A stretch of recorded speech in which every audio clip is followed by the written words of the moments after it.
Hello mga palangga kong tunay. For this video nga mga palangga, magluluto na naman ako ng aming ulam.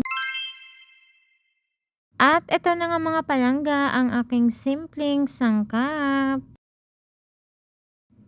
Ayan po yung aking ginayat na sayote mga palangga. Sayote po yan mga palangga, hindi po yan papaya, mukhang papaya lang.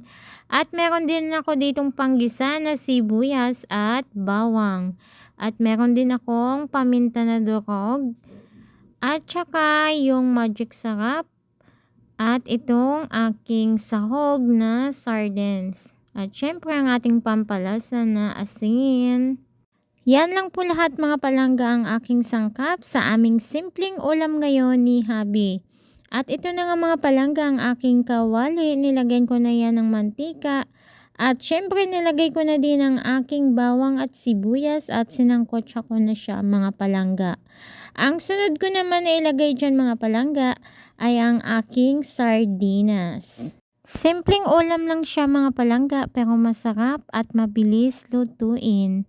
At yan na nga mga palangga, nilagay ko na din ang aking sardinas at sinangkotsa ko na din.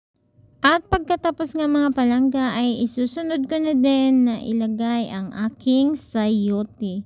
Bali manipis lang yung aking paghiwa mga palangga sa aking sayote. Ganito lang kasimple mga palangga ang aming ulam pero napapadami ang aking kain. Napapadami ang kanin. At matagal-tagal na nga rin akong hindi nakapagluto nito mga palangga. At dahil wala nga akong maisip na lutuin na ulam namin, ito na lang ang aking binili. Sa halagang 100 nga mga palangga ay makakapagluto ka na nito o hindi pa nga maubos ang iyong 100 mga palangga. Kung ikaw ay nagbabudget sa pagluluto ng ulam sa isang araw, ang budget mo ay 100, pasok na pasok ito mga palangga. At ito na nga mga palangga, tapos ko ng isang kotsa, nilagyan ko na din siya ng pamintang durog mga palangga. Sa mga laging nanonood sa aking mga video about sa pagluluto, lalo na sa ulam, alam nyo na mga palangga sa tuwing ako ay nagluluto, naglalagay talaga ako ng pamintang durog. Gusto kasi namin mga palangga ay medyo maanghang-anghang yung aming ulam. Maanghang na din yung sardinas mga palangga kasi red po yung binili ko na sardinas. At naglagay na rin pala ako mga palangga ng 3 takal ng tubig mga palangga. Yung tinakal ko ay yung lata ng sardinas din mga palangga. Bago ko siya tinapon, nilagyan ko muna siya ng tubig, nilagay dyan. Para said na said yung sauce na natira doon sa lata mga palangga. Ewan ko kung ganyan din kayo mga palangga. Pero usually pag nagluto ako ng sardinas, ganyan talaga ako mga palangga. At ito na nga mga palangga, naglagay na din ako ng pampalasa, ang magic sarap at ang asin. At syempre mga palangga, after nyan ay tatakpan ko na at hihintayin na kumulo.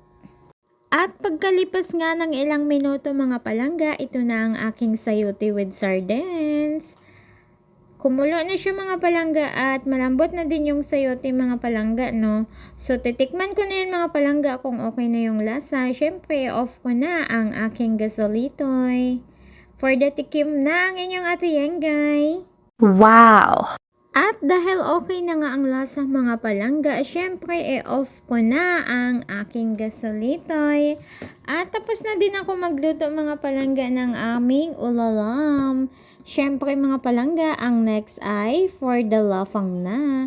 At ito na nga mga palangga na isalin ko na at ready na rin ang aming kanin. Hanggang dito na nga lang mga palangga ang aking video for today.